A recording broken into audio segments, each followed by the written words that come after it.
And this equipment is expensive. The hat, $300, the jacket, $900, and the self-contained breathing apparatus, $3,000. Coming up this week on WVU News, I'll tell you how West Virginia's newly elected senator made history. Protective eyewear is required when heating the glass. The glass needs to reach 3,000 degrees Fahrenheit in order to bend. The extreme heat causes a bright blaze when the glass hits the torch. Right here at the Capitol building in Charleston, West Virginia, Shelley Moore Capito will become West Virginia's first female senator after winning all 55 counties in the state. I'm Kiley Putnam, and coming up next on WVU News, I'll tell you how some departments may have to shut their doors. The nation watched as 2 women candidates competed for the West Virginia Senate seat. I had the chance to speak with our newly elected senator that made history. We are sending a woman to the United States. Shelley Moore Capito is now West Virginia's new senator. Capito earned the first Senate GOP pickup of the night, with officials calling the election early at 7:30 p.m. My daughter said, "Mom, my phone's blowing up. They've already called your election." Capito is West Virginia's first female senator in history. She hopes to set a precedent for young girls who aspire to be leaders. I hope young girls will someday say, "Hey, I remember when that lady was elected to the U.S. Senate. I'd like to try to do that." Along with her family members, young and old, Capito received a surprising phone call the night she found out she won. I can tell you the first phone call that I received was from President George W. Bush.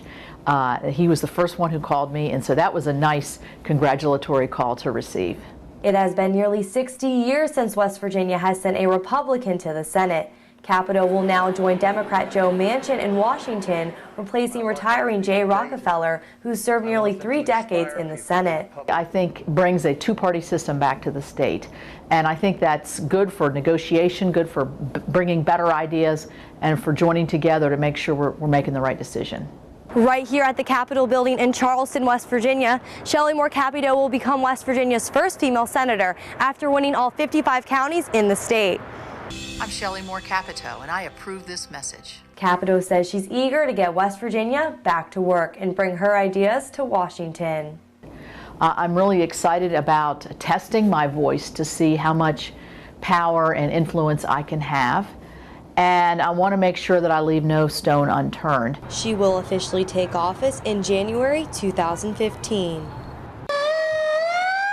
Last spring, the Monongalia County Volunteer Fire Companies Association presented a proposal to the County Commission requesting an increase in funding. Spreaders, and we put Without a budget increase, some volunteer stations may have to close their doors. Everyone right now is scared. We don't know how high insurance is going to rise. It goes up every year. We don't know where fuel will be, and we do know what's coming in, and right now it's close.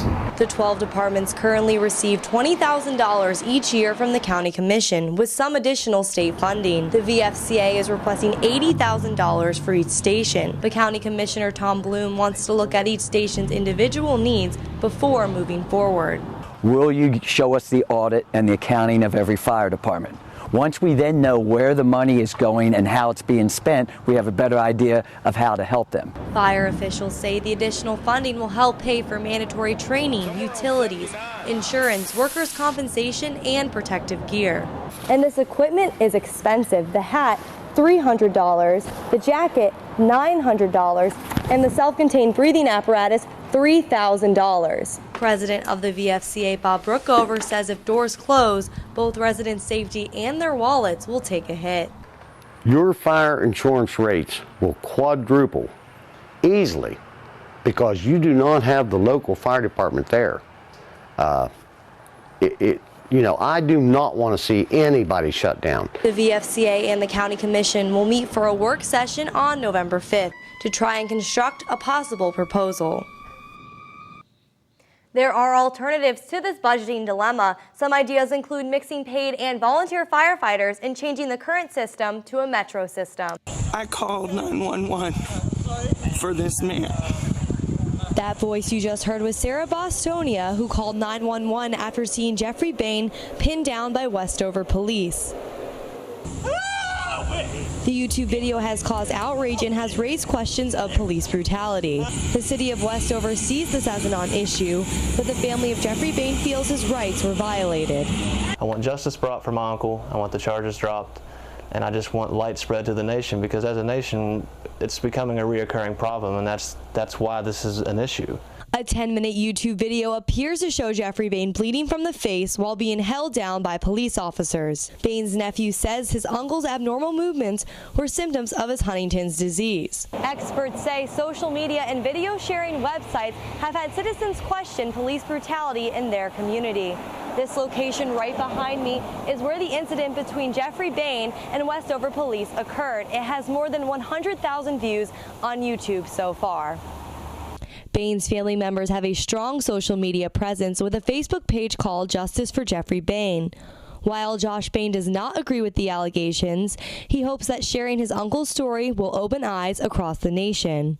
If I can make a difference with my uncle's story for not only the Huntington's disease community, as well as the entire nation with the police and the brutality that we're seeing day after day on the news, then that's what it's here for. That's the point of the page. In just the past 2 months, there have been 5 major police brutality incidents across the nation. I reached out to the Westover Police Department several times for comment, but they declined due to the ongoing investigation.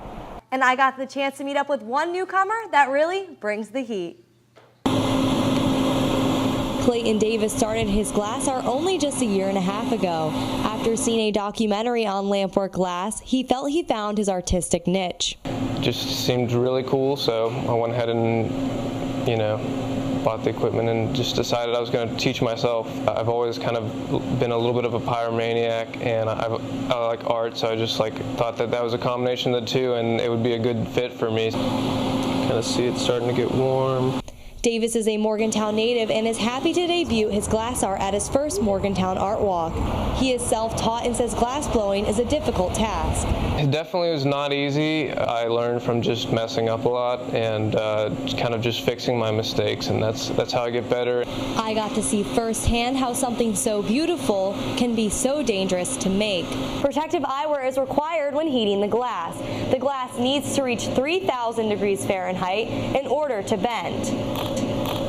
The extreme heat causes a bright blaze when the glass hits the torch. Davis has turned this small hobby into a successful business called Nemo Glass. He hopes to continue sharing his passion as he grows as an artist. I think I'll be participating in a number of craft shows. I'm going to try to really get as involved as I can to, do my business on this side and kind of get out there a little bit more. If you missed the art walk, you can check out Davis's glass art on the link at the bottom of your screen. One West Virginia woman is making history in the nation's capital. Find out her journey to the U.S. Senate. I'm Kiley Putnam. And one mistake had the WVU student body president on the brink of losing his position. Our campus reporter Callie Clendenin had the chance to find out what the scandal was all about. And I'm Kiley Putnam. There are more pedestrians in Morgantown than anywhere else in the state. Coming up, tips for walkers to stay safe. You're watching our Safety First special edition of WVU News, an award-winning newscast produced by television journalism students at West Virginia University.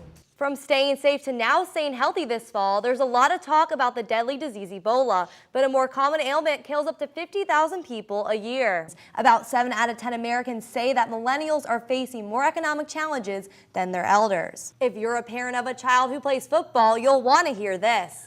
Senator Jay Rockefeller did not run in the 2014 election, but his legacy will not be forgotten. WVU plans to honor him with a new institution. In more than 100 years of football at WVU, one thing's never changed. Morgantown loves to tailgate. Sports anchor Jimmy Zito will join us with more. We'll be right back. Government reporter Rachel Charlip spoke to residents to find out how they feel about gun laws in the state. She joins us now with more. Rachel? In 2012, over 50% of firefighters in the U.S. were volunteer. While pedestrian deaths are decreasing in West Virginia, bicycle deaths in the state tripled in the last 4 years. Economic reporter Zachary Ozer is here with us to tell more on the story. Zach, what made Morgantown stand out from the rest of the nation? Senator Jay Rockefeller also met with Japanese executives to improve economic relations between West Virginia and Japan. Thanks, Rachel. Sexual assaults were the second most common crime on college campuses nationwide last year. The Mountaineers have been scoring touchdowns since 1891, but it's rarely received more attention than it did this fall in Morgantown. WVU's basketball team is tipping off this season with victory. And I'm Kiley Putnam. Thanks for watching WVU News. We'll see you next time.